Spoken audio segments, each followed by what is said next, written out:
ત્યારબાદ quick revision માટે ફરીથી આપણે એનસીઈઆરટી નું રિલેટેડ રીડિંગ કરીએ જેથી કરીને આપણે વધારે પડતો ખ્યાલ આવે અને કંઈક વસ્તુ છૂટી હોય તો એ ધ્યાનમાં રહે. તો ચાલો મારી સાથે આપણે ફટાફટ રિવિઝન કરી લઈએ.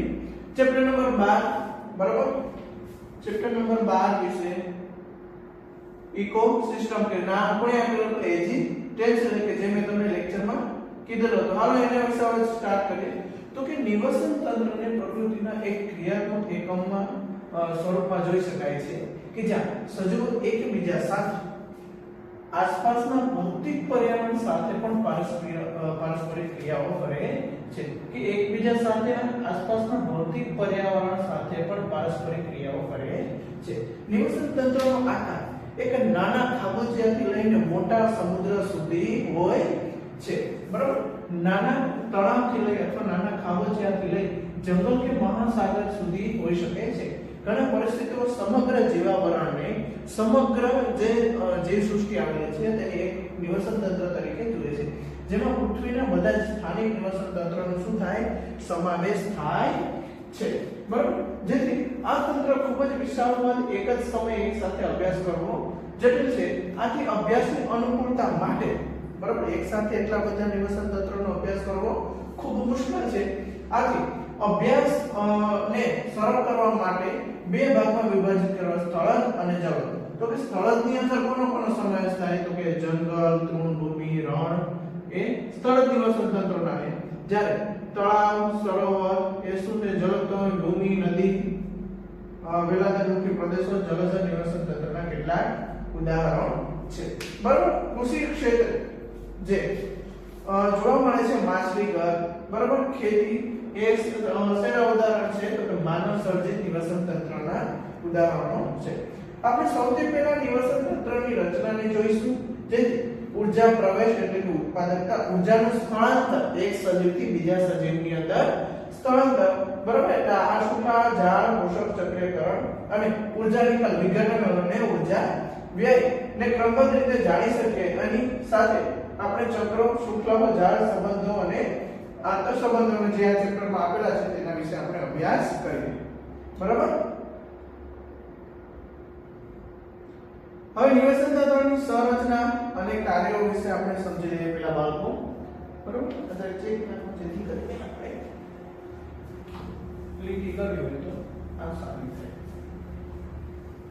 નિવસન તંત્રની સંરચના અને કાર્ય આગળના ધોરણમાં તમે પર્યાવરણના વિવિધ ઘટકો જૈવિક અને અજૈવિક વિશે જોયું. તો તમે અભ્યાસ કરો કેવા પ્રકારના જૈવિક અને અજૈવિક પરિબળો સ્વતંત્ર રીતે એકબીજા સાથે તેમના પરિસરને પ્રભાવિત કરે છે.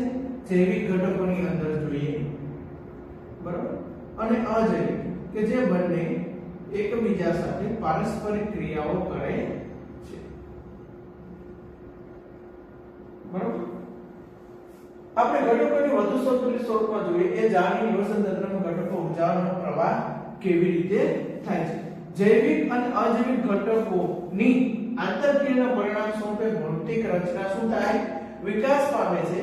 દરેક પ્રકારના નિવસન તંત્રની લાક્ષણિકતા એક નિવસન તંત્ર વનસ્પતિ, પ્રાણી જાતિઓની ઓળખ તથા ગણના તેની જાતિઓના સંગઠનને પ્રસ્તુત કરે છે. બરાબર. એક નિવસન તંત્રની વનસ્પતિ, પ્રાણીઓની જાતિની ઓળખ તે શું કરે અથવા તેની ગણના તે જાતિઓના સંગઠનને પ્રસ્તુત કરે છે. વિભિન્ન સ્તરે રહેલા વિભિન્ન જાતિઓના ઉદ્ધવસ્ત વિતરણને શું કહેવામાં આવે છે સ્તરીકરણ કહેવામાં આવે છે. જાણે કે આ એક જંગલ છે બરાબર. હવે તેમાં મોટા વૃક્ષો એના પછી નાના અને પછી એનાથી નાના તેને શું કહે ઉદ્ધવસ્ત વિતરણને સ્તરીકરણ કહેવામાં આવે છે કે નાના એનાથી મોટા અને એનાથી મોટા વૃક્ષો જોવા મળે છે. જ્યારે તમે નીચેના મુદ્દા ધ્યાનમાં લો કે નિવસન તંત્રના બધા જ ઘટકો એક એકમ તરીકે કાર્યશીલ દેખાય. ઉત્પાદકતા, ઉત્પાદન કરે, વિઘટન, શક્તિ પ્રવાહ અને પોષક ચક્ર તેના વિશે આપણે ઘર પરથી માહિતી મેળવીએ. તો કે એક ઉદાહરણ દ્વારા સમજીએ તો કે એક જલજ નિવસન તંત્રની પ્રકૃતિ સમજવા માટે ચાલો આપણે નાના તળાવનું એક ઉદાહરણ લઈએ કે આ એક સ્પષ્ટ સ્વયં સ્થાયી છે. બરાબર. સ્થાયી એકમ આ આખા લેક્ચરમાં સમજાવેલું છે અને અપેક્ષિત રીતે સરોવર છે કે એક જ જળ નિવસન તંત્રમાં થતી જટિલ આંતરક્રિયાઓની પણ સમજ આપે છે. તળાવ એ સીસરા પાણીનું સંગ્રહ સ્થાન છે જેમાં ઉપર જણાવેલ નિવસન બધા ચાર મૂળભૂત ઘટકો ખૂબ જ સારી રીતે પ્રદર્શિત થાય છે. તો કે કોણ? ઉત્પાદકતા, વિઘટન, શક્તિ પ્રવાહ અને પોષક ચક્ર. બરાબર. પાણી એક અજૈવિક ઘટક છે જેમાં કાર્બનિક અને અકાર્બનિક પદાર્થો દ્રવ્ય થયેલા હોય. તળાવના તળિયે સેન્દ્રીય તત્વો સબર માટીની જમાવટ થાય. સૂર્ય ઊર્જાનો પ્રવેશ, તાપમાનનું ચક્ર, દિવસની અવધિ અને અન્ય આબોહવા પરિસ્થિતિઓ સમગ્ર તળાવની કાર્યક્રિયા દરનું નિયમન કરે છે. બરાબર. હવે તળાવની અંદર આવેલા વનસ્પતિ પ્લવકો કેટલીક લીલ અને તરતી નિમકની ડૂબેલી તથા કિનારે જોવા મળતી વનસ્પતિઓ સ્વયંપોષી ઘટકો જોવા મળે છે. મુક્ત રીતે તરતા અને તળિયે વસવાટ કરતા પ્રાણી પ્લવકો ઉપભોક્તાનું પ્રતિનિધિત્વ કરે છે. બેક્ટેરિયા અને કશાદારી જે ખાસ તળાવના તળિયે વિપુલ પ્રમાણમાં હોય છે. આ તંત્ર પર નિવસન તંત્ર કે સમગ્ર જીવાવરણ બધા જ કાર્યો રજૂ કરે છે. એટલે કે સ્વયંપોષી દ્વારા સૂર્ય વિકિરણ ઉર્જાની મદદથી અકાર્બનિક તત્વોનું કાર્બનિક તત્વોમાં રૂપાંતરણ, વિષમ પશુઓ દ્વારા સ્વયંપોષીઓનો ઉપયોગ, મૃત કાર્બનિક પદાર્થોનું વિઘટન અને ખનિજીકરણ કરી સ્વયંપોષીઓ દ્વારા પુનઃ ઉપયોગ માટે તેનો પાછા મુક્ત કરવા આ ઘટનાનું વારંવાર પુનરાવર્તન થતું રહે છે. ઉચ્ચ પોષક સ્તરે તરફની ઉર્જાની એકમાર્ગી વહન તથા પર્યાવરણમાં ઉષ્મા સ્વરૂપે તેનો અપવ્યય અથવા ઘટાડો થાય છે. કે જે એક સ્થળથી બીજા સ્થળ પર ઉર્જા થાય ત્યારે તેનો ઘટાડો થાય છે. આ આખું મેં લેક્ચરની અંદર સમજાવેલું છે બહુ સરસ રીતે. બરોબર. તો તમારે એકવાર એને પણ જોઈ લેજો. નેક્સ્ટ આપણે સમજીએ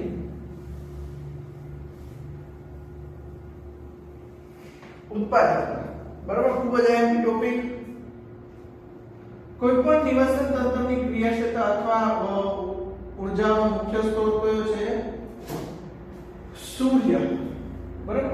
કોઈ પણ નિવસન તંત્રની ક્રિયાશીલતા અને તેના સ્થાયીપણા માટે સૂર્ય ઉર્જાનો સતત પ્રવેશ બરાબર આધારભૂત જરૂરિયાત છે. પ્રકાશ સંશ્લેષણ દરમિયાન વનસ્પતિઓ દ્વારા ચોક્કસ સમય પ્રત્યેક એકમ વિસ્તારમાં ઉત્પન્ન થતા જૈવભારના જથ્થા કે કાર્બનિક પદાર્થોની માત્રાને શું કહેવામાં આવે છે? પ્રાથમિક ઉત્પાદકતા તરીકે વ્યાખ્યાયિત કરવામાં આવે છે. બરાબર. આ ખૂબ જ એમસીક્યુ માટે આઈએમપી ટોપિક કે તે વજન ગ્રામ પ્રતિ મીટર સ્ક્વેર આવી રીતે લખાય જેથી આનું આવી રીતે ટ્રાન્સલેશન અને ઉર્જામાં કેલરી પ્રતિ મીટર સ્ક્વેર આવી રીતે પણ હોઈ શકે. તો આપણે એનું ધ્યાન રાખીશું. બરાબર. સ્વરૂપે વ્યક્ત કરાય છે. જૈવભારનું ઉત્પાદનની માત્રાને ઉત્પાદકતા કહે છે કે જે જૈવભારની અંદર વનસ્પતિઓ દ્વારા જે ઉત્પાદન થાય છે તેને શું કહેવામાં આવે છે? ઉત્પાદકતા કહે છે. એમાં સમજીએ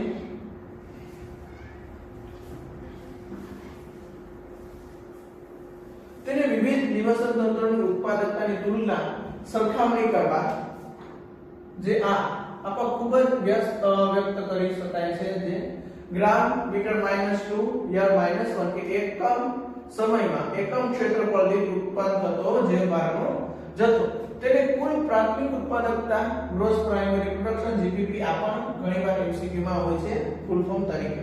વાસ્તવિક પ્રાથમિક ઉત્પાદકતા નેટ પ્રાઇમરી પ્રોડક્શન એનપીપી માં વિભાજિત કરી શકાય છે. બરાબર. પ્રકાશ સંશ્લેષણ દરમિયાન કાર્બનિક પદાર્થો ઉત્પાદનનો દર એક નિવસન તંત્રની કુલ પ્રાથમિક ઉત્પાદકતા છે. પણ જ્યારે ઉત્પાદકતા થયા ત્યારે વનસ્પતિઓ દ્વારા શોષણમાં જે વાયુ લેવાય છે એના સિવાયની જે ઊર્જા મળે છે તેને શું કહેવામાં આવે છે? વાસ્તવિક પ્રાથમિક ઉત્પાદકતા કહેવામાં આવે છે. જે આ શું દર્શાવે છે? વનસ્પતિઓ દ્વારા થતો શ્વસનમાં વ્યય જેથી કરીને આપણે શું મળે? વાસ્તવિક પ્રાથમિક ઉત્પાદકતા મળે છે. જેના અમુક જે ક્વેશ્ચન પૂછાય છે તે લેક્ચરની અંદર કરાવેલા છે. તો આપણે તેની અંદર જોઈએ વધારે સમજીશું. વાસ્તવિક પ્રાથમિક ઉત્પાદકતા એ વિષમ પોષિત તૃણાહારી વિઘટકોના વપરાશ માટે ઉપલબ્ધ જૈવભાર છે. બરાબર. કે જે આ એનપીપી છે તે તૃણાહારીઓ માટે એક ઉર્જાનો સ્ત્રોત છે. દ્વિતીય ઉત્પાદકતા ઉપભોક્તા દ્વારા નવા કાર્બનિક પદાર્થોના નિર્માણના દર તરીકે વ્યાખ્યાયિત કરાય છે. બરાબર. કોની? એનપીપી. પ્રાથમિક ઉત્પાદકતા એ ચોક્કસ વિસ્તારમાં રહેલી વનસ્પતિ જાતિઓ પર આધારિત છે. વિવિધ પ્રકારના પર્યાવરણીય કારકો, પોષકોની ઉપલબ્ધિ અને વનસ્પતિઓના પ્રકાશ સંશ્લેષણની ક્ષમતા પર પણ આધાર રાખે. આથી તે વિવિધ પ્રકારના નિવસન તંત્રોમાં જુદી જુદી હોય છે. સમગ્ર જીવાવરણની અંદર 170 બિલિયન ટન શુષ્ક વજન આંકવામાં આવે છે કે એટલી ઉત્પાદકતા છે કે જેમાં 70% ભાગ મહાસાગરો દ્વારા રોકાયેલો છે, છતાં પણ 55 બિલિયન જેટલું ટન ઉત્પાદન કરે છે. કોણ? મહાસાગરો. કે પૃથ્વીનો વધારે પડતો વિકાસ મહાસાગરો દ્વારા રોકાયેલો છે, છતાં પણ 70% જેટલું, તો કેટલું? 55 બિલિયન ટન જેટલું ઉત્પાદન કરે છે. બરાબર. હવે આપણે જોઈએ વિઘટન.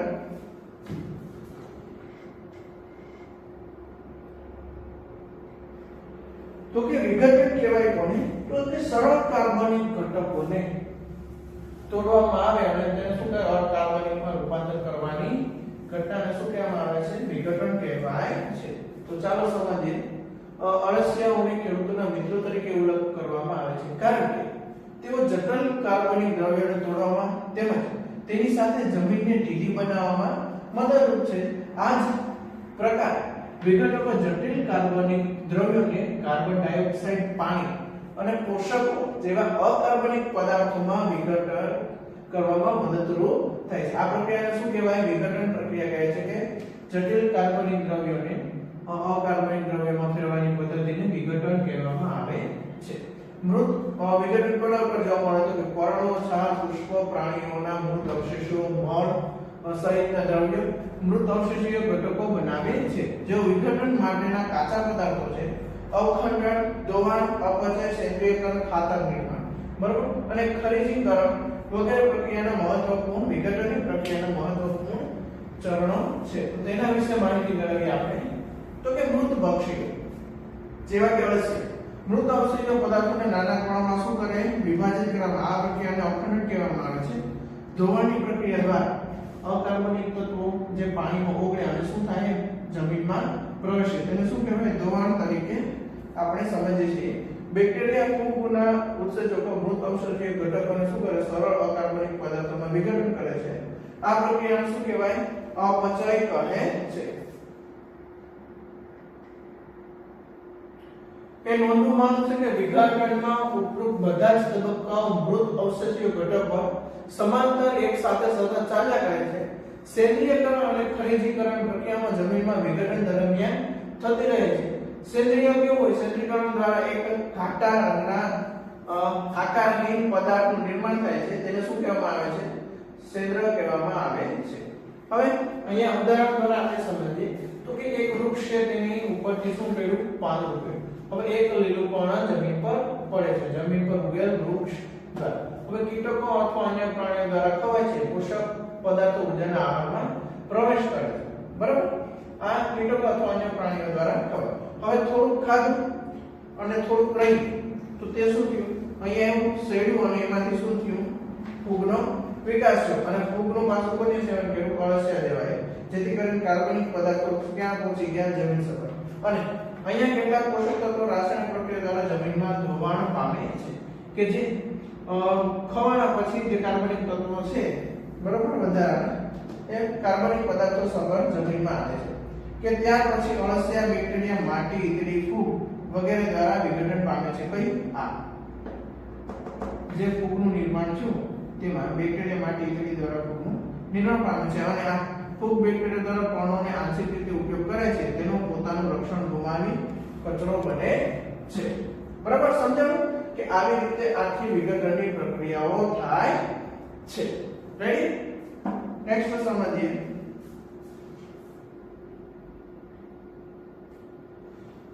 જે સૂક્ષ્મ જીવાણુકીય ક્રિયાઓ માટે ખૂબ જ પ્રતિરોધક હોય છે. કોણ? સેન્દ્રીયકરણ. બરાબર, સેન્દ્ર તથા વિઘટનનું અતિશય ધીમા દરે ચાલ્યા કરે છે. કલિલ પ્રકૃતિ હોવાના કારણે તે પોષકોનો શું છે? સંચય સ્થાન છે. સેન્દ્ર ફરીથી કેટલાક સૂક્ષ્મજીવો દ્વારા વિઘટન પામે છે અને અકાર્બનિક પોષક તત્વો શું કરે છે? મુક્ત કરે છે. તેને શું કહેવામાં આવે છે? ખનિજીકરણ તરીકે ઓળખવામાં આવે છે. કે જે ખાતરને આપણે સમજીએ કે જે મોસ્ટલી ખેડૂતો જે પોતાના ખેતરની અંદર છાણિયું ખાતર ઉપયોગ કરે છે તેની માહિતી આપેલી છે. વિઘટન એ ખૂબ જ ઓક્સિજન આવશ્યક હોય એવી એક પ્રક્રિયા છે. વિઘટન દર મૃત અવશેષીય ઘટકો અને પર્યાવરણીય કારકોના રાસાયણિક સંગઠનો દ્વારા નિયંત્રિત હોય છે કે જે આ બધા આપેલા છે. શું કરે છે? વિઘટનને ધીમું પાડે છે અથવા તેની પ્રક્રિયાને અવરોધે. એક ચોક્કસ પર્યાવરણીય પરિસ્થિતિમાં જ્યારે મૃત અવશેષીય ઘટકો લિગ્નિન અને કાઇટિન સબર હોય ત્યારે શું જોવા મળે? વિઘટન ધીમું જોવા મળે.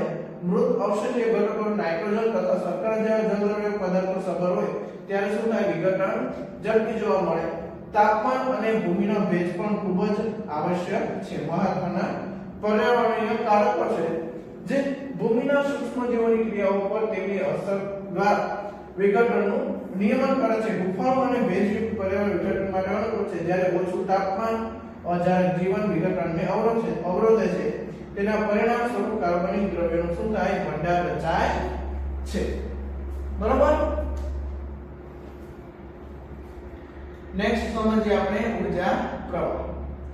બરોબર. ઊર્જાનું ઉત્પાદન પછી શું સમજીએ? ઊર્જા પ્રવાહ. ચેપ્ટરનો ટોપિક આપેલો છે ઊર્જા પ્રવાહ. ઊંડા સમુદ્રના જલતાપીય નિવસન તંત્ર સિવાય પૃથ્વી પરના બધા જ નિવસન તંત્ર માટે ઊર્જાનો સ્ત્રોત શું છે? સૂર્ય. તો કે આપાત સૂર્યમાંથી જે કિરણો આપાત થાય એમાં 50% કરતા પણ ઓછા ભાગનો પ્રકાશ શું છે? સક્રિય વિકિરણ ઊર્જામાં પરિણામ પામે છે. આપણે જાણીએ છીએ કે વનસ્પતિઓ પ્રકાશ સંશ્લેષી બેક્ટેરિયાઓ સરળ કાર્બનિક પદાર્થો માટે ખોરાક બનાવવામાં શું કરે છે? સૂર્ય વિકિરણ ઊર્જાનો ઉપયોગ કરે છે. જે વનસ્પતિઓમાંથી કેટલા જવાબ 2 થી 10% પ્રકાશ સક્રિય વિકિરણ ઊર્જા ગ્રહણ કરે છે. બરાબર. વનસ્પતિઓ આઈએમપી ટોપિક એમસીક્યુ માં પૂછે. પ્રકાશ ઊર્જા ગ્રહણ કરે છે. આ ઊર્જા ઓછી માત્રા જ સમગ્ર વિશ્વને શું કરે છે? ટકાવી રાખે છે. તે જાણવું ખૂબ જ મહત્વનું છે કે વનસ્પતિઓ દ્વારા ગ્રહણ કરાયેલ સૌર ઉર્જા એક નિવસન તંત્રના વિવિધ સજીવો મારફતે કેવી રીતે પ્રવાહિત થાય છે. બધા સજીવો તેમના આહાર માટે પ્રત્યક્ષ કે પરોક્ષ રીતે ઉત્પાદકો પર આધાર રાખે છે કે મુખ્યત્વે વનસ્પતિઓ જેથી તમે જુઓ છો કે ઊર્જાનો પ્રવાહ સૂર્યમાંથી ઉત્પાદકો તરફ અને પછી ઉપભોક્તા તરફ એક દિશીય વહન થાય છે. ઉદાહરણ તરીકે વનસ્પતિ એની ઉપરથી ગાય અને એની ઉપરથી જે ઉચ્ચ કક્ષાના માંસાહારી પ્રાણીઓ છે તેમાં વહન પામે છે.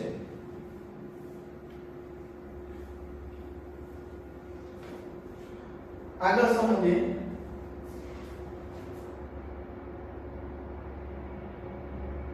ઉપરાંત નિવસન તંત્ર એ ઉષ્માગતિકીના બીજા નિયમથી મુક્ત નથી. જે ઉષ્માગતિકીનો બીજો નિયમ છે તેની ઉપર પણ આધાર રાખે છે. પહેલો નિયમ શું છે? ઊર્જાનો નાશ કે ઉત્પત્તિ થતી નથી.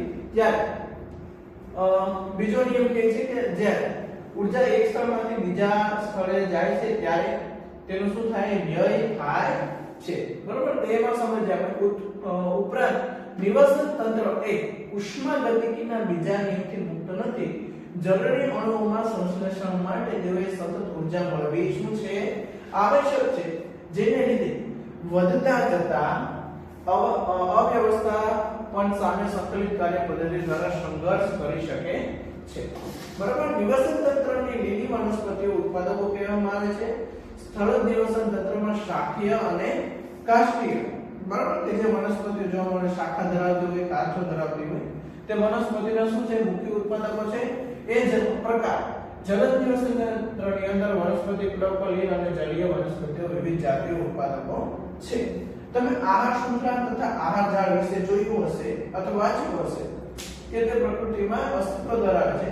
તે વનસ્પતિઓના ઉત્પાદકથી પ્રારંભથી થતી આહાર શૃંખલા તથા આહાર ઝાડ એવી રીતે બનેલી હોય છે કે પ્રત્યેક પ્રાણી માટે કોઈ વનસ્પતિ પર કે અન્ય પ્રાણી પર આધાર રાખે છે અને બધામાંથી કોઈ બીજા માટેનો આહાર બને છે. આ પરસ્પર આંતરનિર્ભરતાના કારણે શૃંખલા કે જાળની રચના થાય છે. આહાર જાળ આંજર ભેગી થઈ શું બને? આહાર જાળની રચના કરે છે. કોઈ પણ સજીવ દ્વારા ગ્રહણ કરવામાં આવેલી ઊર્જા તેમનામાં હંમેશ માટે સંચિત રહેતી નથી. ઉત્પાદકો દ્વારા ગ્રહણ કરવામાં આવેલી ઊર્જા ઉપભોક્તામાંથી પસાર થાય નહીંતર તે સજીવો મૃત્યુ પામે. એક સજીવના મૃત્યુથી મૃત અવશેષીય ઘટકો આહાર શૃંખલા તથા આહાર જાળની શરૂઆત થાય છે. બરાબર, સાવ ઈઝી છે, બહુ જાજુ સમજવા જેવું કાંઈ એમાં છે. આહાર જાળ વિશે આપણે માહિતી મેળવી તો કે બધા પ્રાણીઓ તેમની આહારની જરૂરિયાત માટે પ્રત્યક્ષ કે પરોક્ષ રીતે તેના પર આધાર રાખે છે, વનસ્પતિઓ પર આધાર રાખે છે. આથી તેઓને શું કહેવાય? ઉપભોક્તા કહેવાય છે કે વિષમપોષીઓ પણ કહેવાય. જો તેઓ આહાર માટે ઉત્પાદકો કે વનસ્પતિઓ નિર્ભર હોય ત્યારે તેઓને પ્રાથમિક ઉપભોક્તા કહેવાય. પ્રાણીઓ પ્રાથમિક ઉપભોક્તા કે જે વનસ્પતિ કે તેમના ઉત્પાદનને ખાય છે તેઓને બીજા પ્રાણીઓ ખાય છે તેને શું કહેવાય? દ્વિતીયક ઉપભોક્તા. આ પ્રકારે તૃતીયક ઉપભોક્તા પણ હોઈ શકે છે. નિસંદેહ પ્રાથમિક ઉપભોક્તા પ્રાણી તૃણાહારી હોઈ શકે છે. સ્થળજ નિવસન તંત્રમાં કીટકો, પક્ષીઓ તથા સસ્તનો અને જલજ નિવસન તંત્રમાં મૃદુકાય પ્રાણીઓ કેટલાક સામાન્ય તૃણાહારીઓ છે. ઉપભોક્તા કે જેઓ આ તૃણાહારીઓને આહાર કરે છે તેઓ માંસાહારી હોય છે. તેમને પ્રાથમિક માંસાહારી કહેવું ખૂબ જ યોગ્ય છે. જે પ્રાણીઓ આહાર માટે પ્રાથમિક માંસાહારીઓ પર આધાર રાખે છે તેમને દ્વિતીયક માંસાહારી સ્વરૂપે નિર્દેશિત કરે છે અને એક સરળ આહાર શૃંખલાની અહીં રચના બનાવે છે. કેમ કે તૃણ શું છે? ઉત્પાદકતા છે. હવે તેનો આધાર રાખે છે બકરી, બરાબર, કે જે તેને ખાય છે. તેને શું કહેવાય? પ્રાથમિક ઉપભોક્તા. જ્યારે મનુષ્ય પશુનું બકરીનું સેવન કરે ત્યારે તેને શું કહેવાય? દ્વિતીયક ઉપભોક્તા. મટન તરીકે ખાય ત્યારે શું કહેવાય? એને દ્વિતીયક ઉપભોક્તા કહેવાય છે. નેક્સ્ટ સમજીએ, બહુ સરળ છે આ.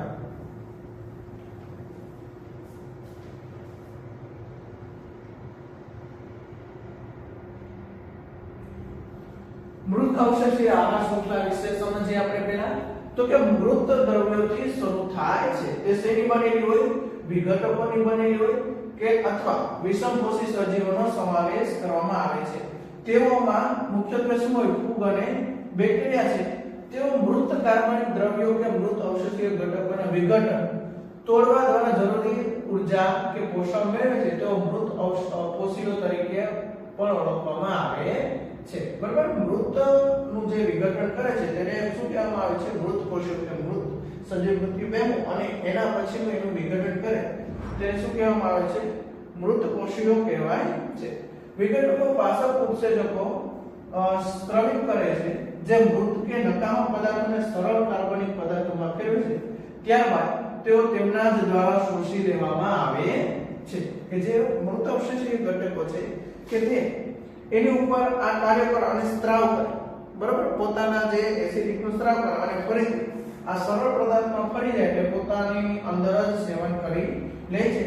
બરાબર. નેક્સ્ટ સમજીએ જલજ નિવસન તંત્રમાં શરીર આહાર શૃંખલા ઊર્જા પ્રવાહ માટે મહત્વનું પાસું છે.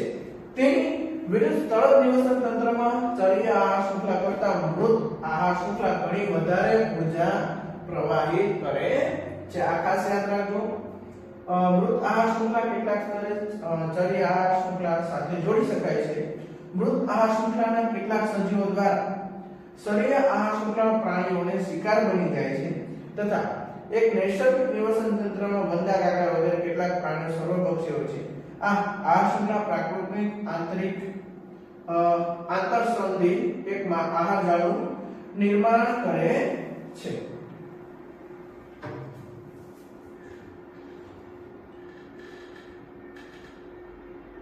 સજીવો અને અન્ય સજીવોના આહાર સંબંધોને આધારે તે નૈસર્ગિક પરિસરમાં સમાજમાં કે ચોક્કસ સ્થાન પામે છે. તેના પોષણ કે ખોરાક સ્ત્રોત પર આધારિત બધા સજીવો આહાર શૃંખલામાં ચોક્કસ સ્થાન લે છે જેને તેમના પોષક સ્તર તરીકે ઓળખવામાં આવે છે. ઉત્પાદકો બરાબર, પ્રાથમિક પોષક સ્તરે તૃણાહારીઓ, દ્વિતીયક પોષક સ્તરે માંસાહારીઓ, દ્વિતીયક પોષક અને તૃતીયક પોષક સ્તરે આવેલા હોય છે. તો કે પ્રાથમિક ઉત્પાદકો એમાં પોષક સ્તર, પ્રથમ પોષક સ્તર આવેલું તો કે શું? મુખ્યત્વે વનસ્પતિ હોય અને જલદમાં વનસ્પતિ પ્લવક હોય, તૃણ અને વૃક્ષ. પછી એનું સેવન કરતા પ્રાથમિક ઉપભોક્તા કે જેને દ્વિતીયક પોષક સ્તર કહેવામાં આવે છે. તૃણાહારીઓ તો કે વનસ્પતિઓને કોણ ખાય? વનસ્પતિ પ્લવક કે પ્રાણી પ્લવક ખાય, તૃણને તિતિગોળો ખાય, વૃક્ષોને ગાય ખાય, બરાબર. હવે પ્રાથમિક ઉપભોક્તા પછી દ્વિતીયક ઉપભોક્તા તો કે શું આવે? દ્વિતીયક પોષક સ્તર એક માંસાહારીઓ, પક્ષીઓ, માછલીઓ અને વર્ગ. અને તૃતીય ઉપભોક્તા તરીકે ચતુર્થ પોષક સ્તર ઉચ્ચ માંસાહારી મનુષ્ય અને સિંહનો સમાવેશ થાય છે કે જે શું કરે, આહાર શૃંખલાનો એકબીજા ઉપર આધાર રાખે છે અને આહાર જાળનું નિર્માણ કરે છે. અહીં અગત્યની મુદ્દાની નોંધ કરવી જેવી છે કે અનુક્રમિક પોષક સ્તરે ઊર્જાની માત્રા ઘટતી જાય છે. બરાબર? જ્યારે કોઈ સજીવ મૃત્યુ પામે છે ત્યારે તેઓ મૃત અવશેષીય ઘટકો કે મૃત જૈવભાગમાં ફેરવાઈ જાય છે, જે વિઘટકો માટે ઊર્જાનું શું કરે છે, એક સ્ત્રોતનું કામ કરે છે. દરેક પોષક સ્તરે સજીવો તેમની ઊર્જાની આવશ્યકતા માટે તેનાથી નિમ્ન પોષક સ્તર ઉપર શું કરે છે, આધાર રાખે છે, તેનાથી ઓછા પોષક સ્તર ઉપર આધાર રાખે છે. દરેક પોષક સ્તરે ચોક્કસ સમયે જીવન પદાર્થોનો કેટલોક જથ્થો તેને શું કહેવામાં આવે છે, પ્રાપ્ય પાક કહેવાય છે. પ્રાપ્ય પાકને સજીવોનો જથ્થો કે એકમ વિસ્તારમાં તેની સંખ્યા દ્વારા માપી શકાય છે. એક જાતિના જૈવ ભાગને તાજા કે સૂક્ષ્મ વજનના શબ્દમાં અભિવ્યક્ત કરવામાં આવે છે. જૈવ ભાર માપવાનું તેના સૂક્ષ્મ વજન થાય તે ખૂબ જ ઉચિત છે. ચર્યા આહાર શૃંખલામાં પોષક સ્તરોની સંખ્યા મર્યાદિત હોય છે. એ પ્રકારે ઊર્જા પ્રવાહનું સ્થાનાંતર 10% ના નિયમ અનુસાર છે, એટલે કે દરેક પોષક સ્તરે તેનાથી ઉચ્ચ પોષક સ્તર પર માત્ર 10% જેટલી ઊર્જા પ્રવાહિત થાય છે. પ્રકૃતિમાં આવા ઘણા બધા સ્તરોની સંભાવના રહેલી છે, જેમ કે ચર્યા આહાર શૃંખલામાં ઉત્પાદક તૃણાહારીઓ, પ્રાથમિક માંસાહારીઓ અને દ્વિતીયક માંસાહારીઓ. હવે કેવી રીતે 10% નું ઊર્જાનું વહન થાય, તો કે જાણે વનસ્પતિઓ છે, અહીંયા સમજો વનસ્પતિઓ છે તો એને ખાય, બરાબર, 1000 કેલરી ધરાવે તો જેને કે ગાય ખાધી તેમાં શું કેટલી કેલરી જોવા મળે, 100 કેલરી જોવા મળે. 10% નું ઊર્જાનું ટ્રાન્સફર થાય. ગાયને કોઈ ઉચ્ચ કક્ષાના માંસાહારી ખાધું તો ગાયમાં 100 કેલરી રહે તો એમાં શું કેટલી ટ્રાન્સફર થશે, 10 કેલરી ટ્રાન્સફર થશે. બરાબર? હવે અહીંયા કીધું છે કે એક સજીવ એક કરતા વધારે પોષક સ્તરે જોવા મળે છે. હવે સૂર્ય, બરાબર, લીલીવાને સંબંધિત સૂર્ય શું કરે છે, ઉષ્માનો વ્યય કરે છે. અમુક ટકા જે વનસ્પતિઓ દ્વારા ગ્રહણ થાય છે. પ્રથમ પોષક સ્તર શું કે ઉત્પાદન. દ્વિતીય પોષક સ્તર કે જે કીટ પક્ષીઓ છે વનસ્પતિઓને ખાય છે. હવે જે કીટ પક્ષીઓ છે માંસાહાર, તે ચકલીઓ કોણ થાય, કીટકોને ખાય છે. તે કે કેવા સ્તરે આવે, દ્વિતીય ઉપભોક્તા, તૃતીય પોષક સ્તર. અને જે ગીધ ખાય છે તે ચકલીઓને ખાય છે, જેનાથી નાના પ્રાણીઓ છે તે ઉચ્ચ કક્ષાના માંસાહારો છે, ત્યારે તૃતીય ઉપભોક્તા. હવે એના મૃત્યુ બાદ ફરીથી વિઘટન પામે અને તેને ઉપર જે વિઘટકો આવેલા હોય તે શું કરે છે, તેને સરળ કાર્બનિક પદાર્થોમાં ફેરવી અને એનું શોષણ કરે છે. બરાબર? ફરીથી આ જ આવી રીતે મૃત્યુ પામે, આ આવી રીતે મૃત્યુ પામે. આવી રીતે આહાર શૃંખલા જોડાય અને ફરીથી કોણ એનું શોષણ કરે છે, વનસ્પતિઓ પોષક તત્વો તરીકે તેનું શોષણ કરે છે. બરાબર? હવે સમજીએ પરિસ્થિતિકીય પિરામિડ. તમે પિરામિડ આગળથી ચોક્કસ પરિસ્થિતિ હશો. પિરામિડનો પાયો પહોળો હોય છે અને ટોચ તરફ ચાકડો થતો જાય છે. વિભિન્ન પોષક સ્તરોએ ભલે તમે સજીવોને આહાર કે ઊર્જા સાથે સંબંધ વ્યક્ત કરો તો પણ તમને પિરામિડનો આકાર સરખો જ મળશે. આથી સંબંધને સંખ્યા જેવા કે સંખ્યાના શબ્દોમાં વ્યક્ત કરી શકાય છે. હવે પિરામિડ કેવા પ્રકારના હોય, તો કે પ્રથમ જે પાયાનું પ્રતિનિધિત્વ કરે, બરાબર, પોષક સ્તર કે જે ઉત્પાદન વનસ્પતિઓ આવેલા હોય છે, ઉત્પાદન કે જે પાયાનું પ્રતિનિધિત્વ કરે. જ્યારે તૃતીય અને ઉચ્ચ સ્તરના ઉપભોગીઓ તેની ટોચનું પ્રતિનિધિત્વ કરે છે. ત્રણ પ્રકારના પિરામિડ આવેલા છે, તેના વિશે માહિતી મેળવીએ. તૃણભૂમિ નિવાસક તંત્રમાં સંખ્યાનો પિરામિડ લગભગ 60 લાખ જેટલી વનસ્પતિઓના ઉત્પાદન પર આધારિત નિવાસક તંત્રનું સમર્થન કરતા માત્ર 3 ઉચ્ચ કક્ષાના માંસાહારીઓ, બરાબર, કે જે 60 લાખ જેટલું થાય છે કે એની ઉપર આધાર રાખે છે.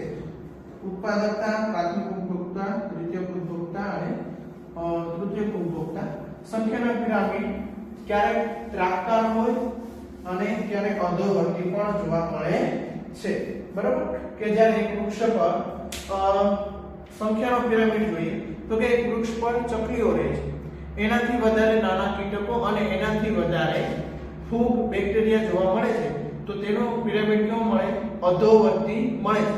પણ જ્યારે એક વૃક્ષ પર એક ચકલી રહે છે અને તેને ખાતા ગીધની સંખ્યા ઓછી હોય, બરાબર, ત્યારે કેવો મળે છે? ત્રાટકાર જોવા મળે છે. નેક્સ્ટ પિરામિડ આપેલો છે ઉચ્ચ પોષક સ્તરે જે ભારમાં તીવ્ર ઘટાડો દર્શાવતો પિરામિડ, બરાબર, કે જે 10% શું થાય? ઊર્જા ટ્રાન્સફર થાય છે તે ઉપર આધાર રાખતો પિરામિડ છે, કે જેની અંદર શું થાય કે વજનમાં ઘટાડો જોવા મળે છે, બરાબર. ઉચ્ચ પોષક સ્તરે જે ભારમાં થતો તીવ્ર ઘટાડો કે 10% માં જે ઘટાડો જોવા મળે છે તે પ્રાણી પ્લવકના વ્યાપક સ્થિતિ સ્થાયી પાક સમર્થન કરતા વનસ્પતિ પ્લવકના નાના સ્થિતિ પાકનો જૈવભારનો અધોવર્તી પિરામિડ, કે જ્યાં અહીંયા શું હોય કે વનસ્પતિ પ્લવકો, હવે એનાથી વધારે પ્રાણી પ્લવકો આવેલા હોય કે જે આનું શોષણ કરે. આપણે લખીએ પ્રાણી પ્લવકો કે જે આનું શોષણ કરે તે વધારે, ત્યારે જૈવભારના સંબંધના પિરામિડ કેવા મળે? ઊંડા મળે છે, બરાબર. હવે નેક્સ્ટ ટોપિક આપેલો હશે ઊર્જાનો પિરામિડ, કે જે હંમેશા કેવો જોવા મળે? સીધો જોવા મળે છે, બરાબર. ઊર્જાનો એક આદર્શ પિરામિડ છે અવલોકિત કરે છે કે પ્રાથમિક ઉત્પાદકો સૂર્યપ્રકાશમાં તેમના માટે ઊર્જા ફક્ત 1% જ ઊર્જાને વાસ્તવિક પ્રાથમિક ઉપાય એન્ટિટીમાં પરિવર્તિત કરે છે, બરાબર. આમાં ખાલી એટલું યાદ રાખવાનું છે કે ઊર્જાના પિરામિડ કેવો હોય? ઉદ્ધવવર્તી હોય છે હંમેશા. સમજાણું? ઊર્જા પ્રમાણ જૈવભારની સંખ્યાઓની કોઈ પણ ગણતરીમાં પોષક સ્તરે રહેલા બધા જ સજીવોનો સમાવેશ કરવો જોઈએ. જો આપણે કોઈ પણ પોષક સ્તરે રહેલા ફક્ત થોડાક જ વ્યક્તિગત સજીવોની ગણતરીમાં લઈએ તો આપણા દ્વારા કરવામાં આવેલો કોઈ પણ સામાન્યકરણ સાચું નહીં થાય, બરાબર. કે જ્યારે આ પોષક સ્તરની અંદર ગમે તે પોષક સ્તર તો ત્યાં વસવાટ કરતા બધા સજીવોને અભ્યાસમાં લેવાનું. થોડાક સજીવો લઈ અને ઊર્જાનો પિરામિડ આપણે કરી નાખીએ તો એ શક્ય છે નહીં. ક્યારેક એક વ્યક્તિગત સજીવ એક જ સમયે એક સાથે એક કરતા વધારે પોષક સ્તર પર જોવા મળે. આપણે અવશ્ય ધ્યાનમાં લેવું જોઈએ કે પોષક સ્તર એક ક્રિયાત્મક સ્તર નથી. ક્રિયાત્મક સ્તરનું પ્રતિનિધિત્વ કરે છે, કોઈ જાતિનું નથી. કેમ કે એક સ્તરે એક કરતા વધારે જાતિઓ જોડાયેલી હોવાથી તે જાતિઓનું પ્રતિનિધિત્વ નથી કરતું. તે માત્ર કયા સ્તરે આવેલો છે તે ક્રિયાનું પ્રતિનિધિત્વ કરે છે, બરાબર. ઉદાહરણ આપેલું છે કે ચકલી જ્યારે બીજ ખાતી હોય ત્યારે પ્રાથમિક ઉત્પાદક, પણ ક્યારેક કીટકો અને કૃમિકો ખાતી હોય ત્યારે દ્વિતીયક ઉપભોક્તા તરીકે જોવા મળે છે. આથી એક પ્રાણી એક કરતા વધારે પોષક સ્તર ઉપર હાજર રહે છે. મોટાભાગના નિવસન તંત્રોમાં સંખ્યાનો જૈવભારનો અને ઊર્જાના બધા પિરામિડો સીધા છે, એટલે કે ઉત્પાદકોની સંખ્યામાં જૈવભારમાં તૃણાહારીઓ કરતા વધારે હોય છે અને આ જ રીતે તૃણાહારોની સંખ્યા અને જૈવભારમાં માંસાહારીઓ કરતા પણ વધારે હોય છે. આ પ્રકારે નિર્મળ પોષક સ્તર ઊર્જાની માત્રા હંમેશા ઉચ્ચ પોષક સ્તર કરતા વધુ હોય છે. આ સામાન્યકરણમાં કેટલાક અપવાદો, જો તમે એક મોટા વૃક્ષ પર આહાર માટે આધાર રાખતા કીટકોની સંખ્યાની ગણતરી કરો, જે આગળ મેં તમને સમજાવેલા છે એના વિશે પિરામિડની વાત થયેલી છે, બરાબર. ઊર્જાના પિરામિડ હંમેશા મધ્યવર્તી હોય એ યાદ રાખવાનું છે, બીજું કાંઈ છે નહીં. આથી પરિસ્થિતિગત પિરામિડો કેટલીક સીમા મર્યાદા છે, જેમ કે પિરામિડ એવી પણ જાતિઓનો સમાવેશ કરે જે 2 કરતા વધારે પોષક સ્તર સાથે સંબંધ હોય તેને ગણતરીમાં લેવાતી નથી. તેનાથી એક સરળ આહાર સંતુલન રચાય છે જેનું પ્રકૃતિમાં કદી પણ અસ્તિત્વ નથી હોતું. તેમાં આહાર જાળનો સમાવેશ થતો નથી. તેથી પણ વધારે મૃતક જવૈયો નિવસન તંત્રમાં મહત્વની ભૂમિકા ભજવે છે. છતાં પણ પરિસ્થિતિક પિરામિડોમાં તેમનું કોઈ સ્થાન આપવામાં આવેલો નથી, બરાબર. આ જ રીતે રિવિઝન થયું. બાકીનું મેં તમને લેક્ચરની અંદર સમજાવેલું છે. એક પણ લીટી બાકી રહેતી નથી. હવે અહીંયા આ ચેપ્ટર થાય છે આપણું પૂર્ણ.